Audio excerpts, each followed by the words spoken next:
प्यारे बच्चों, मैं हूं Diwakar sir, biology mentor from school of biology. बच्चों, एनसीईआरटी एक्सक्लूसिव सीरीज में ह्यूमन फिजियोलॉजी का आज हम सेकंड चैप्टर स्टार्ट करने वाले हैं, जिसका नाम है बॉडी फ्लूइड्स एंड सर्कुलेशन। तो जैसा कि नाम से ही लगता है कि लिविंग ऑर्गेनिज्म के बॉडी में कुछ फ्लूइड्स होते हैं जो सर्कुलेशन में हेल्प करता है।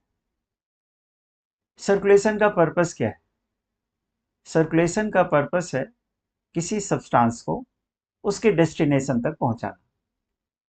जैसे हमने कुछ खाया, वो हमारे एलिमेंट्री कैनाल में डाइजेस्ट हो, डाइजेस्ट होने के बाद वो एब्जॉर्ब होकर के हमारे ब्लड में या लिम्फ में आता है, और ब्लड या लिम्फ उसको, उस फूड को सेल्स तक पहुंचा देता है। हमने ब्रीदिंग के दौरान ऑक्सीजन इनहेल किया, वो ऑक्सीजन लंग्स तक जाता है, लंग्स से एब्जॉर्ब होकर के वो ब्लड में जाता है, और ब्लड उसे उसके डेस्टिनेशन तक, सेल्स तक पहुंचा देता है। फिर वहां पर उनका ऑक्सीडेशन होता है, कुछ वेस्ट बनते हैं। वेस्ट फिर बॉडी से बाहर निकालने के लिए फिर से एक बार सब्सटेंस का क्या होता है, सर्कुलेशन। तो सर्कुलेशन में दोनों तरह के सब्सटेंस का सर्कुलेशन होता है, यूजफुल सब्सटेंस का भी और हार्मफुल सब्सटेंस का भी। हार्मफुल सब्सटेंस का सर्कुलेशन होता है वेस्ट को बॉडी से बाहर निकालने के लिए। यूजफुल सब्सटेंस का सर्कुलेशन होता है सेल्स तक पहुंचाने के लिए। अब लिविंग ऑर्गेनिज्म की जब हम बात करते हैं, तो लिविंग ऑर्गेनिज्म तो बहुत तरह का है। लिविंग ऑर्गेनिज्म तो बहुत तरह के होते हैं। लाइक जैसे आप सिंपल ऑर्गेनिज्म की बात करें, स्पॉन्जेस की बात करें, हाइड्रा की बात करें, तो उसमें ब्लड तो होता नहीं। उसमें क्या होता है? वाटर होता है। तो उसमें वाटर के जरिए सर्कुलेशन। जैसे आप स्पॉन्ज में पढ़ते हो, कैनाल सिस्टम होता है। कैनाल सिस्टम बॉडी में वाटर को लेके आता है, वाटर अपने साथ न्यूट्रिएंट्स लाते हैं, ऑक्सीजन लाते हैं, बॉडी सेल्स उनको यूज करते हैं, फिर वो वेस्ट बनाता है। वेस्ट वाटर के थ्रू एग्जिट हो जाता है, ऑस्कुलम होता है एक ओपनिंग जिसके थ्रू वो बाहर निकल आता है। लेकिन जैसे जैसे हम लोअर ऑर्गेनिज्म से हायर ऑर्गेनिज्म की तरफ बढ़ते हैं, तो सब्सटेंस का जो सर्कुलेशन है वो ब्लड से होने लगता है। अब लिविंग ऑर्गेनिज्म में ब्लड भी दो तरह का होता है। एक ऐसा ब्लड जिसमें कोई रेस्पिरेटरी पिगमेंट ना हो, हीमोग्लोबिन, हीमोसाइनिन, ये सब ना हो। तो रेस्पिरेटरी पिगमेंट क्यों कहते हैं उसको? रेस्पिरेटरी पिगमेंट इसीलिए कहते हैं कि वो रेस्पिरेशन में हेल्प करने के लिए होता है। जैसे कॉकरोच का ब्लड ले लो आप, कॉकरोच के ब्लड को हम हीमोलिम्फ कहते हैं, उसमें कोई रेस्पिरेटरी पिगमेंट नहीं होता। तो रेस्पिरेटरी पिगमेंट होने का एक एडिशनल एडवांटेज ये होता है कि वो जो रेस्पिरेटरी गैसेस है उसके ट्रांसपोर्ट में भी हेल्प करता है। तो कॉकरोच का ब्लड ह्यूमन के ब्लड से इस सेंस में अलग आप कह सकते हो कि कॉकरोच का ब्लड वो सारे काम कर सकता है जो ह्यूमन का ब्लड कर सकता है, एक्सेप्ट रेस्पिरेटरी गैसेस का वो ट्रांसपोर्ट नहीं कर सकता, क्योंकि उसका ब्लड कलरलेस होता है। ठीक है। लेकिन हम ह्यूमन के सर्कुलेटरी फ्लूइड की यदि बात करें, तो ह्यूमन में दो इंपॉर्टेंट सर्कुलेटरी फ्लूइड्स होते हैं। मोस्ट इंपॉर्टेंट तो ब्लड है। तो ब्लड है, तो ब्लड के जरिए मोस्ट ऑफ द सब्सटेंस का सर्कुलेशन होता है। लेकिन कुछ सब्सटेंस होते हैं जैसे फैट्स सॉल्युबल विटामिन हैं या फैट्स हैं, इनका जो ट्रांसपोर्टेशन है ब्लड के जरिए होता है।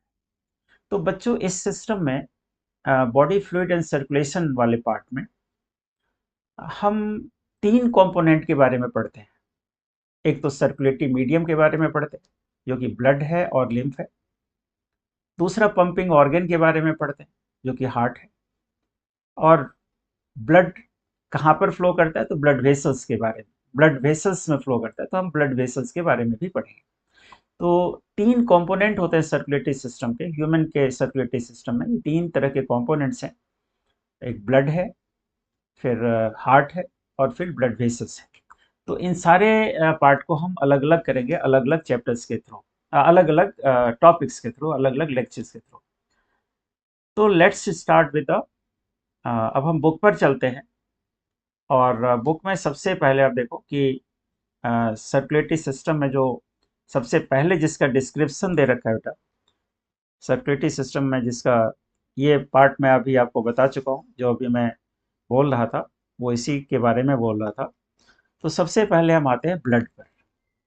ब्लड का डिस्क्रिप्शन हम करेंगे सबसे पहले। तो ब्लड का देखो, blood is a special connective tissue, है ना। ये कनेक्टिव टिश्यू, सवाल आता है कि ब्लड कौन सा टिश्यू है, तो blood special type of connective tissue है ना। स्पेशल कनेक्टिव टिश्यू में दूसरा जो टिश्यू आता है वो बोन एंड कार्टिलेज आते हैं। ब्लड के क्या क्या कंपोनेंट है, ब्लड के फ्लूइड पार्ट को प्लाज्मा बोला जाता है, और प्लाज्मा में डिजॉल्व कुछ फॉर्म एलिमेंट्स होते हैं। तो सबसे पहले हम प्लाज्मा के बारे में करें। प्लाज्मा एक स्ट्रॉ कलर का फ्लूइड है। स्ट्रॉ कलर का मतलब होता है पेल येलो कलर का है। ये विस्कस होता है, थोड़ा गाढ़ा होता है। ब्लड प्लाज्मा जो है गाढ़ा होता है पानी के कंपेरिजन में, 4 to 5 टाइम्स मोर विस्कस होता है। और ब्लड का कितना परसेंट, 55% पार्ट ब्लड का होता है। अब सिर्फ ये ब्लड का 55%, 45% फॉर्म एलिमेंट्स होते हैं। अब जब सिर्फ प्लाज्मा का कॉम्पोजिशन लो तो प्लाज्मा में 90 to 92% पार्ट वाटर होता है। और जो दूसरा सबसे इंपॉर्टेंट कंपोनेंट है वो है प्रोटीन, जो कि एक ऑर्गेनिक सब्सटेंस है। प्लाज्मा में 3 इंपॉर्टेंट प्रोटीन्स होते हैं। ये 3 इंपॉर्टेंट प्रोटीन्स हैं, फाइब्रिनोजन, ग्लोबुलिन और एल्बुमिन। ये 3 इंपॉर्टेंट कंपोनेंट है प्लाज्मा में, ठीक है। तो इन तीनों का फंक्शंस आपको याद रखना पड़ेगा। क्या क्या फंक्शन है, जैसे फाइब्रिनोजन, जब ब्लड की क्लॉटिंग होती है, कोगुलेशन ऑफ ब्लड का मतलब है ब्लड का क्लॉट होना। जब कोगुलेशन होता है ब्लड का तो उसमें फाइब्रिनोजन फाइब्रिन में कन्वर्ट हो जाता है, ठीक है। ग्लोबुलिन डिफेंस प्रोटीन है, ये डिफेंस मैकेनिज्म में इन्वॉल्व है ना। ये डिफेंस हमें हमारी बॉडी को प्रोटेक्शन देता है। एल्बुमिन जो कि नंबर में सबसे ज़्यादा है, 3 तरह के प्रोटीन में ये सबसे ज़्यादा नंबर में होते हैं, साइज में सबसे छोटे होते हैं। तो नंबर में सबसे ज़्यादा है, तो ऑस्मोटिक प्रेशर को मेंटेन करने में भी इसका सबसे इंपॉर्टेंट रोल होगा। तो ब्लड का जो ऑस्मोटिक प्रेशर है उसको मेंटेन करने में most important role is played by albumin. वैसे तो जितने भी सॉल्यूट्स हैं सब ऑस्मोटिक प्रेशर में कंट्रीब्यूट करते हैं, लेकिन जो सबसे ज़्यादा होगा वो सबसे ज़्यादा कंट्रीब्यूट करेगा, तो ये भी थोड़ा ध्यान में रखना। प्लाज्मा में कुछ मिनरल्स हैं दोनों तरह के, ions, charged ions, positively charge में सोडियम है, कैल्शियम है, मैग्नीशियम है, बाइकार्बोनेट, क्लोरीन, क्लोराइड आयन, ये सब नेगेटिवली चार्ज्ड आयंस है। प्रोटीन के अलावा कुछ दूसरे और भी ऑर्गेनिक सब्सटेंस यहाँ पर है, जैसे ग्लूकोज है, अमाइनो एसिड्स हैं, लिपिड्स हैं। They are also present in the plasma as they are always present in transit in the body. मतलब ग्लूकोज, अमाइनो एसिड ये ट्रांसपोर्ट होता रहता है इनका, है ना, एक जगह से दूसरी जगह। ये सब जो बाकी के जो कंपोनेंट करें वो तो फिक्स है, लेकिन इनका जो है ना ट्रांसपोर्टेशन होता रहता है कि इनका अमाउंट कहीं पर कुछ होगा, कहीं पर कुछ होगा। एक जगह जहाँ पर वो एब्जॉर्ब होंगे वहाँ पर ज़्यादा होगा, फिर डेस्टिनेशन तक पहुँचेंगे तो उसका अमाउंट थोड़ा कम हो जाएगा। तो ये है। देन इनके अलावा प्लाज्मा में और क्या है, factors which is responsible for coagulation of the blood. Blood clotting के फैक्टर्स, ब्लड क्लॉटिंग के ज़्यादातर जो फैक्टर्स हैं वो प्लाज्मा में प्रेजेंट होते हैं, और मोस्टली वो इनएक्टिव फॉर्म में होते हैं। वो एक्टिव कब होता है, जब ब्लड को क्लॉट होना होता है। जब ब्लड को क्लॉट होना होता है उस समय वो एक्टिव होता है, अदरवाइज वो किस फॉर्म में रहता है, इनएक्टिव फॉर्म में रहता है। एक डेफिनेशन जो जरूर तुम्हें याद रखनी चाहिए, वो डेफिनेशन है serum. Serum is plasma without clotting factor. ऐसा क्यों, जैसे तुम सभी ने एक्सपीरियंस किया हुआ कि जब ब्लड वेसल रप्चर होता है, कुछ समय तक ब्लड बाहर आता है, फिर वो क्लॉट हो जाता है, और क्लॉट होने के बाद जो थोड़ा फ्लूइड ऊपर की तरफ इकट्ठा हो जाता है, उसी फ्लूइड को हम क्या बोलते हैं, सीरम कहते हैं। सीरम में क्लॉटिंग फैक्टर क्यों नहीं होता, क्योंकि क्लॉटिंग फैक्टर तो क्लॉट में बदल गया। तो जो फ्लूइड रह जाएगा क्लॉटिंग फैक्टर के अलावा, उसको हम क्या कहेंगे बेटा, सीरम कहेंगे। उसको हम सीरम कहेंगे। अब ये हो गया प्लाज्मा का कॉम्पोजिशन। अब आते हैं फॉर्म एलिमेंट्स पर। फॉर्म एलिमेंट्स 3 होते हैं। ये 3 form elements, erythrocytes, leukocytes, platelets, ये 3 को फॉर्म एलिमेंट्स कहते हैं, जिनका परसेंटेज कितना 45%, क्योंकि 55% तो प्लाज्मा होता है। तो इसमें एक एक करके तीनों का डिस्क्रिप्शन करेंगे। एरिथ्रोसाइट, एरिथ्रो वर्ड का मतलब रेड होता है, तो रेड कलर का जो फॉर्म एलिमेंट होता है उसको एरिथ्रोसाइट या इसको रेड ब्लड कॉर्पसस कहते हैं। इन तीनों में सबसे ज्यादा यही होता है, most abundant of all cells in the blood. Blood में जितने 3 तरह के सेल्स है उसमें सबसे ज्यादा नंबर में ये होता है। और एक एवरेज वैल्यू एडल्ट्स की दे रखी है कि 5 मिलियंस टू 5.5 मिलियंस आरबीसी पर क्यूबिक एमएम ऑफ ब्लड। ये इरिस्पेक्टिव ऑफ सेक्स दे रखा है। वैसे आपको ध्यान में रखना चाहिए कि मेल में आरबीसी थोड़ा ज्यादा होता है फीमेल के कंपैरिजन में, ठीक है। एडल्ट्स में आरबीसी बनते कहाँ पर है, तो red bone marrow main site है आरबीसी के फॉर्मेशन का। लेकिन ऐसा नहीं है कि सिर्फ रेड बोन मैरो में बनते हैं, ये मेनली बनता है। और भी दूसरी जगह है, रिब्स है ना, स्टर्नम है, या फिर स्कल के बोन्स हैं, इन सब जगहों पर भी थोड़े बहुत आरबीसीज बनते हैं। लेकिन मेन साइट आरबीसी के प्रोडक्शन का रेड बोन मैरो होता है। और रेड बोन मैरो कहाँ पर होता है, लॉन्ग बोन्स में होता है। जो लॉन्ग बोन्स होती है हमारे, जैसे लिम्ब के बोन्स, लॉन्ग बोन्स है, उसके टिप्स पर होता है। आरबीसी जो मैमल्स का है, मोस्ट ऑफ द मैमल्स में आरबीसी नॉन न्यूक्लिएटेड होता है, इन्यूक्लिएटेड होता है मैमल्स में, एंड इसका शेप बाइकॉनकेव होता है। तो न्यूक्लियस क्यों नहीं होता, न्यूक्लियस ऐसा मत समझना कि न्यूक्लियस शुरू से नहीं होता। ये जो आरबीसी में के बारे में लिखा हुआ है कि यहाँ पर न्यूक्लियस नहीं होता, वो मैच्योर आरबीसी की बात हो रही है। जब आरबीसी इमेच्योर होता है, यंग एज में होता है, तो उस समय इसमें न्यूक्लियस प्रेजेंट होता है, उस समय इसमें न्यूक्लियस प्रेजेंट होता है। लेकिन जैसे जैसे आरबीसी मैच्योर होता जाता है, उसका न्यूक्लियस एलिमिनेट होता जाता है, और उसकी जगह कौन लेता जाता है, उसकी जगह हीमोग्लोबिन लेता जाता है। तो यदि आपसे पूछा जाए कि इन्यूक्लिएटेड क्यों है, तो in order to provide more and more space to haemoglobin. Haemoglobin के कारण ही आरबीसी का कलर रेड होता है। ये आयरन कंटेनिंग पिगमेंट है। इसका जो नॉर्मल वैल्यू है वो 12 to 16 grams of haemoglobin in 100 ml of blood. ये रेंज है 12 से लेकर के 16 तक। और बच्चों एक बात और याद रखना कि हीमोग्लोबिन को ग्राम में मेजर किया जाता है। बाकी जो ग्लूकोज है, माइनोसाइट्स हैं, ये सबको मिलीग्राम में मेजर किया जाता है, इसको ग्राम में मेजर किया जाता है। 100 ml ब्लड में 12 टू 16 ग्राम हीमोग्लोबिन होगा। और हीमोग्लोबिन का जो सबसे सिग्निफिकेंट रोल है, transport of respiratory gases O2 and CO2, जो हमने ब्रीदिंग चैप्टर में पढ़ा भी कि हीमोग्लोबिन जो है उन दोनों के ट्रांसपोर्ट में हेल्प करता है। Average life 120 days.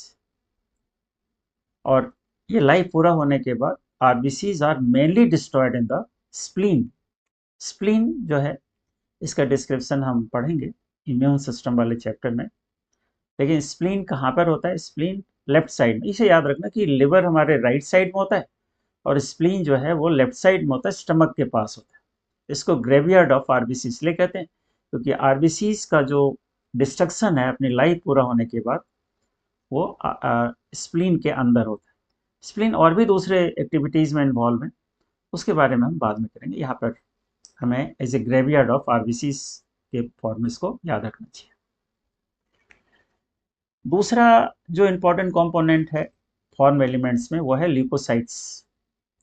Leukocytes, leuco मतलब होता है कलरलेस। ये कलरलेस कार्पसल्स, इसको व्हाइट ब्लड सेल्स इसलिए कहते हैं कि क्योंकि कोई कलर नहीं है तो इसलिए व्हाइट। क्यों है white, due to lack of haemoglobin. तो आरबीसी और डब्ल्यूबीसी में एक मेजर डिफरेंस इस रिस्पिरेटरी पिगमेंट को लेकर के है कि whether respiratory pigment is present और एब्सेंट। आरबीसी इन्यूक्लिएटेड होता है, ये न्यूक्लिएटेड होता है, उसका नंबर ज्यादा होता है, मिलियंस में होता है। इसका नंबर देखो 1000 में, 6000 टू 8000, 6000 टू 8000 डब्ल्यूबीसी पर क्यूबिक एमएम ऑफ ब्लड। तो वो मिलियंस में है, 5 टू 5.5 मिलियंस पर क्यूबिक एमएम ऑफ ब्लड था। इसका नंबर काफी कम है। इसकी लाइफ स्पेन छोटी होती है, उसका लाइफ स्पेन ज़्यादा होता है। इसकी लाइफ स्पेन डिफाइंड नहीं है, कुछ की लाइफ स्पेन जो है वो कुछ दिन होती है, कुछ का कुछ वीक होता है, या फिर कुछ का मंथ में भी होता है। ठीक है। अब डब्ल्यूबीसी को की दो मेन कैटेगरी है, ग्रेन्युलोसाइट एंड ए ग्रेन्युलोसाइट। जो ग्रेन्युलोसाइट्स होते हैं उसके अंदर कुछ ग्रेन्यूल्स होते हैं, है ना, उसके साइटोप्लाज्म में कुछ ग्रेन्युलर सब्सटेंस होगा इस तरह का, उसको ग्रेन्युलोसाइट कहते हैं। और जिसमें नहीं होगा उसको ए ग्रेन्युलोसाइट कहते हैं। ए का मतलब बायोलॉजी में नो होता है, तो ए ग्रेन्युलोसाइट्स। अब ग्रेन्युलोसाइट और ए ग्रेन्युलोसाइट ये तो दो मेजर टाइप हो। अब इनको फर्दर हम क्लासिफाई करते हैं कि जो ग्रेन्युलोसाइट्स हैं उसके फर्दर तीन टाइप, ये तीन ग्रेन्युलोसाइट के फर्दर तीन टाइप कौन कौन सा, न्यूट्रोफिल, इओसिनोफिल एंड बेसोफिल। ये तीन टाइप किसके टाइप हैं, ग्रेन्युलोसाइट के टाइप। और लिम्फोसाइट एंड मोनोसाइट ये दोनों किसके टाइप हैं, एक ग्रेन्युलोसाइट के टाइप। तो टोटल टाइप ऑफ डब्ल्यूबीसी तुम्हें पूछा जाए तो टोटल टाइप ऑफ डब्ल्यूबीसी कौन कौन सा हो गया बेटा, न्यूट्रोफिल हो गया, इओसिनोफिल हो गया, बेसोफिल हो गया, मोनोसाइट और lymphocyte. How many types, total 5 types. अब इन पांचों के बारे में आपको दो बात याद रखनी है। एक तो इन सबका परसेंटेज दे रखा है बुक के अंदर, तो उन सबका परसेंटेज आपको याद रखना पड़ेगा। जैसे न्यूट्रोफिल का परसेंटेज कितना है, 60 to 65%। बेसोफिल का नंबर कितना है, 0.5 से लेके 1%, ये सबसे कम नंबर में होता है बेसोफिल। मोनोसाइट का नंबर कितना दे रखा है, 6 to 8%। इओसिनोफिल का नंबर कितना दे रखा है, 2 to 3%, तो 4 हो गया। एक अगले पेज पर दे रखा होगा लिम्फोसाइट के बारे में जो 20 to 25% होता है। तो परसेंटेज याद रखने का पर्पस ये है कि आपको कभी ना इसके डिक्रीजिंग ऑर्डर में चीज़ों को अरेंज करने को कहा जा सकता है। तो हम डिक्रीजिंग ऑर्डर में अरेंज करेंगे तो सबसे पहले कौन आएगा, सबसे पहले आएगा, सबसे पहले कौन आएगा, न्यूट्रोफिल आएगा सबसे पहले, क्योंकि न्यूट्रोफिल का नंबर सबसे ज़्यादा है। न्यूट्रोफिल का नंबर 60 to 65%। फिर आता है लिम्फोसाइट का जो 20 to 25% है, फिर मोनोसाइट का, फिर इओसिनोफिल का, और एक फिर सबसे लास्ट में आएगा बेसोफिल। ठीक है। दूसरी बात जो इसके बारे में याद रखनी है कि इनका फंक्शन क्या है। तो सबसे इंपॉर्टेंट है कि इनका फंक्शंस क्या है। फंक्शन इसका यह है बेटा कि सबके फंक्शंस अलग अलग यदि आप देखोगे तो न्यूट्रोफिल और मोनोसाइट, न्यूट्रोफिल हो गया ग्रेनुलोसाइट, मोनोसाइट हो गया ए ग्रेनुलोसाइट। तो न्यूट्रोफिल और monocytes are phagocytic cell. Phagocytic cell का मतलब ये होता है कि किसी सॉलिड पार्टिकल, कोई भी सॉलिड पार्टिकल है वो हमारे बॉडी में एंटर कर गया, सॉलिड पार्टिकल, तो ये दोनों क्या करते हैं, न्यूट्रोफिल और मोनोसाइट उस दोनों को उस सॉलिड पार्टिकल को इनगल्फ करके डाइजेस्ट कर लेते हैं। डब्ल्यूबीसी हमारे बॉडी को प्रोटेक्शन देता है ना, मान लो कोई सॉलिड एंटीजन आ गया हमारे बॉडी में तो उसको इनगल्फ करके अंदर ले आएगा। इनगल्फ करके लाने का प्रोसेस अमीबा की तरह होता है, क्योंकि एक डिफरेंस आरबीसी और डब्ल्यूबीसी में इस बात को लेकर के भी है कि डब्ल्यूबीसी जो होते हैं वो मोटाइल होते हैं, अमीबा की तरह मूवमेंट शो करते हैं, और जो दूसरा है आरबीसी वो नॉन मोटाइल।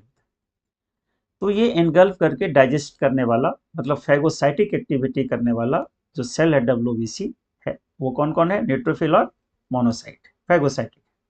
ठीक है। बेसोफिल, बेसोफिल तीन सब्सटेंस का सिक्रीशन करते हैं। ये तीन सब्सटेंस, हिस्टामाइन, सेरोटोनिन और हेपेरिन। Histamine, serotonin, heparin. ये याद रखना बेटा कि बेसोफिल जो चीज सिक्रीट करता है ना वो कनेक्टिव टिश्यू में मास्ट सेल भी करता है, मास्ट सेल। तो यदि सवाल आ जाए कि which cell of blood resemble mast cell of connective tissue, तो आंसर होगा बेसोफिल। बेसोफिल और मास्ट सेल दोनों से हिस्टामाइन, सेरोटोनिन और हेपेरिन सिक्रीट होते हैं। हेपेरिन एंटीकोगुलेंट है, एंटीकोगुलेंट है, वो ब्लड को ब्लड वेसल्स में क्लॉट नहीं होने देता। और histamine vasodilator, histamine vasodilator, dilator का मतलब है ब्लड वेसल को डायलेट करना। Serotonin vasoconstrictor, blood vessel को कॉन्स्ट्रिक्ट करना। तो अपोजिट फंक्शन करते हैं दोनों। And they are involve in inflammatory reaction, inflammatory reaction में बेसोफिल इन्वॉल्व है। इन्फ्लेमेटरी रिएक्शन क्या होता है? इन्फ्लेमेटरी रिएक्शन हमारी बॉडी का एक डिफेंस मैकेनिज्म है ना, नॉन स्पेसिफिक डिफेंस मैकेनिज्म है, जिसमें बॉडी की हीलिंग होती है ना। जैसे कई कई बार आप देखते हो ना कि हमें चोट लगती है, तो चोट लगती है तो वहाँ के सेल्स डैमेज हो जाते हैं, वहाँ पर स्वेलिंग हो जाती है, वो एरिया रेड हो जाता है। ये सब इन्फ्लेमेटरी रिएक्शन के सिम्टम्स हैं। इन्फ्लेमेटरी रिएक्शन के बारे में डेफिनेटली हम पढ़ेंगे आगे चल के human health and diseases chapter में। लेकिन यहाँ पर सिर्फ आपको याद रखना है कि जब बॉडी के अंदर इन्फ्लेमेटरी रिएक्शन होगा तो उसमें डब्ल्यूबीसी का कौन सा पार्ट इन्वॉल्व होगा? तो बेसोफिल इन्वॉल्व होगा। इओसिनोफिल इन्फेक्शन को रेसिस्ट करता है and are also associated with allergic reaction. जैसे अस्थमा एक एलर्जिक रिएक्शन है।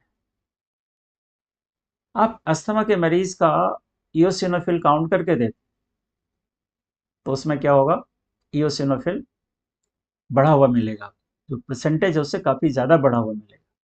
तो एलर्जिक रिएक्शन में, पैरासिटिक इन्फेक्शन, जैसे किसी को टेप वर्म या और भी राउंड वर्म, इन सब का इन्फेक्शन है, तो ब्लड टेस्ट के जरिए जाना जा सकता है उसमें इओसिनोफिल का नंबर क्या होगा, ज़्यादा। लिम्फोसाइट्स 20 to 25%, जो अभी हमने बताया था कि लिम्फोसाइट दूसरे नंबर पर आता है। ये लिम्फोसाइट दो तरह के होते हैं, B and T form. B का मतलब होता है बोन मैरो। जिन लिम्फोसाइट का मैचुरेशन बोन मैरो के अंदर होगा उसको बी लिम्फोसाइट कहेंगे, और जिनका मैचुरेशन थाइमस ग्लैंड में होगा उसको टी लिम्फोसाइट कहेंगे। ठीक है, ये बी लिम्फोसाइट और टी लिम्फोसाइट हमें इम्यून रिस्पॉन्स में कैसे हेल्प करते हैं, ये टॉपिक भी हम पढ़ेंगे कहाँ पर? इम्यून सिस्टम एंड हेल्थ वाले चैप्टर में। उसमें डिटेल में इनके बारे में हमें पढ़ना है। यहाँ पर खाली आपको ये याद रखना है कि लिम्फोसाइट्स दो तरह की होती है, बी लिम्फोसाइट और टी लिम्फोसाइट, और इनका काम है एंटीबॉडी बनाना। एंटीबॉडी को हम ए बी से रिप्रेजेंट करते हैं। ठीक, अब आते हैं तीसरे पार्ट पर, जिसका नाम है प्लेटलेट्स। प्लेटलेट का दूसरा नाम क्या है? थ्रोम्बोसाइट्स। बट तो ये एक्चुअली क्या है? सेल का फ्रेगमेंट, और जिस सेल से ये बनते हैं उस सेल का नाम आपको याद रखना है, megakaryocytes. There is special cell in the bone marrow. तो थ्रोम्बोसाइट को हम एक सेल नहीं कह के सेल का फ्रेगमेंट कहें तो वो ज़्यादा अच्छा है, क्योंकि एक मेगा कैरियोसाइट बहुत सारे फ्रेगमेंट में डिवाइड हो जाता है। 2000 से 3000 फ्रेगमेंट्स बना सकता है वो एक मेगा कैरियोसाइट थ्रोम्बोसाइट के। अब थ्रोम्बोसाइट का काउंट या ब्लड प्लेटलेट का काउंट 1.5 लाख से लेकर के 3.5 लाख पर क्यूबिक एमएम ऑफ ब्लड होता है। तो ये जो तीन कंपोनेंट हैं फॉर्म एलिमेंट्स में ब्लड के, जिसमें आपने क्या देखा? सबसे ज़्यादा कौन होता है? आरबीसी होता है। दूसरे नंबर पर कौन होता है? थ्रोम्बोसाइट होता है, क्योंकि इसको हम लैक्स में मेजर कर रहे हैं। सबसे कम कौन होता है? डब्ल्यूबीसी सबसे कम होता है, उसको हम 1000 में मेजर करते हैं। प्लेटलेट भी कोगुलेटिंग प्रोसेस में इन्वॉल्व है।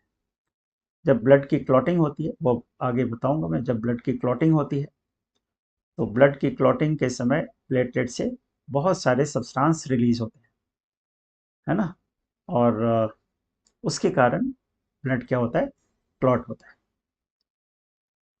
इनका नंबर, यदि प्लेटलेट का नंबर कम हो जाए, जैसे कई ऐसे डिसऑर्डर्स होते हैं, लाइक डेंगू है ना, डेंगू में प्लेटलेट्स के काउंट क्या होते हैं? कम हो जाते हैं।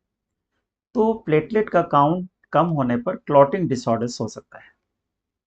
ठीक है, और क्लॉटिंग डिसऑर्डर में होगा क्या कि ब्लड क्लॉट करने में बहुत समय लगेगा, तब तक बहुत सारे ब्लड जो है वो क्लॉट हो जाएंगे, बहुत सारे ब्लड बॉडी से बाहर निकल आएंगे। तो हमें इस बात को ध्यान रखना चाहिए। इसलिए डॉक्टर कहते हैं कि भाई जब कभी आपके प्लेटलेट का काउंट बंद हो जाए, प्लेटलेट कम हो जाए, तो उस समय आपको क्या करना है, डॉक्टर को कंसल्ट करना है, उस रिलेटिव मेडिसिन लेने हैं, एक पर्टिकुलर काइंड ऑफ डाइट्स लेनी है, ताकि आप ब्लड के प्लेटलेट काउंट को क्या कर सकें, बढ़ा सकें।